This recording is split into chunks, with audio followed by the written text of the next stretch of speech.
and welcome to episode 9 of season 3. This is the second part of how to use the verb to be in the continuous form and what it means. If you are new here, an extra welcome to you. You are listening to English Airs, the podcast that gives you effortless accuracy. This episode is a little intense, so don't worry if you don't get everything the first time. You can always listen again. As a mini review, I would like to ask you some questions so that we can see what we remember from the previous episode. I will give you a little bit of time, so go ahead and give me your answers out loud or type your answers in the comment section. After the pause, you can see the answer or the potential answer if you are watching this on YouTube. You can pause this video right now and click on the card and listen to the previous episode. Okay, you wake up in the morning, you don't have time for breakfast, the train is delayed, there is traffic, and when you get to work, you realize that you forgot to submit the report that was due yesterday. What do you say about your day? Yes, one possible answer is, I'm having a bad day. On the opposite side, let's imagine that you are on a paid vacation in your favorite destination with your favorite person in the world and you are thoroughly enjoying yourself. What do you say? Correct. I'm having the time of my life. Next is when a colleague wants to talk to you, but you are on your lunch break. What do you say? Right again. I'm having lunch. I hope your colleague is understanding and leaves you to have your lunch in peace. And finally, your friend is coming over for dinner. If I ask you about your plans for tonight, what would you say? That's right. I'm having an old friend over for dinner. If you don't remember what the sentence means without the word over, definitely give the previous episode a listen. Great. Now, I have a question for you. What is difficult for you in your life right now? Maybe you are trying to learn more words to pass a test, or perhaps you are trying to get a promotion. One of my students is trying to come up with a business strategy. All of us in all of these cases can express our difficulty using the same structure. For example, you can say, I'm having a hard time memorizing words, or I'm having a hard time getting a promotion, and my friend/student is having a hard time developing a strategy. What is difficult for you? Can you use the same structure and tell me what it is that you are struggling with? If you are listening to this on YouTube, make sure that you use the voice-to-text function and put your answers in the comment section. I will check them and maybe others can respond and give you some suggestions that might be helpful.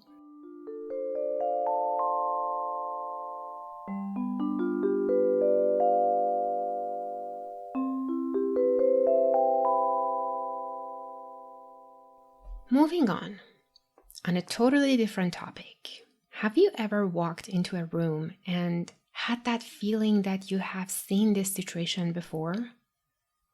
It's a feeling like, I know what that person is going to say, or I know what will happen next. As I'm sure many of you know, this is called Deja vu. It's a French phrase which means seen before. I don't know about you, but this happens to me a lot. At these moments, I usually pause, sometimes in the middle of the sentence. What do I say when my friends ask me what's wrong? That's right. I say, I'm having a deja vu. And what does having mean in this situation? Right again. It means experiencing. And while we are on the subject of experiencing, let's not forget that we can also experience pain, unfortunately. Now, if I tell you that I'm having chest pains, I'm having difficulty breathing, and my arm hurts, what would you say? If there are any doctors among our listeners, I'm sure that they will say you might be having a heart attack. And don't worry, I'm not. That was just an example. And let's listen to another example from Leonard from the Big Bang Theory, just before he went on his first date with Penny. He was thinking about what would happen on the date. He imagined the conversation and the situation, and suddenly he got very, very nervous, and then this happened. I'm having a panic attack. Oh, okay. Well, then you calm down. If I could calm down, I wouldn't be having a panic attack. That's why they got a panic attack. All right.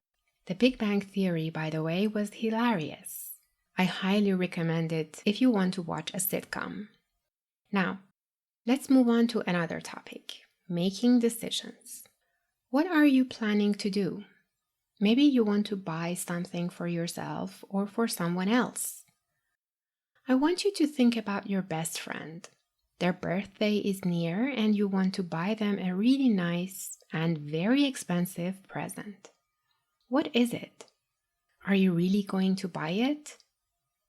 Maybe you think about your budget and you think about how your friend would feel after receiving that present, and you become uncertain about your decision. You are changing your mind. So, what happened was first you had a thought, and then you thought about it more and changed your mind. If I ask you about your decision to buy the expensive present, what can you tell me? That is right. You can say, I'm having second thoughts. Before we move on to the next part, I want you to think a little bit about your decisions and tell me where you are unsure. If you put your comments using the voice-to-text function under the YouTube channel, it will be like a speaking, so give it a go.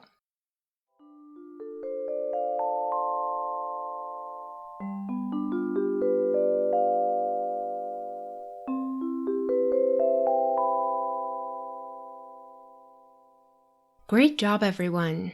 We have covered almost all of the major uses of to be having. I want to end this episode with a question for you. Should I say, I have kittens, or I'm having kittens? Yes, that's right. I should say I have kittens. Why? Because if I say I'm having kittens, it means I am giving birth to the kittens myself. That is not what is happening. My cat is having kittens and I am helping. I wish this wasn't just an example. Okay, we are done. Thank you for staying with me until the very end and for putting your comments under the video. Make sure you subscribe to my channel, hit the notification bell, and leave comments if you want to get regular practice. I will be happy to hear your ideas and questions.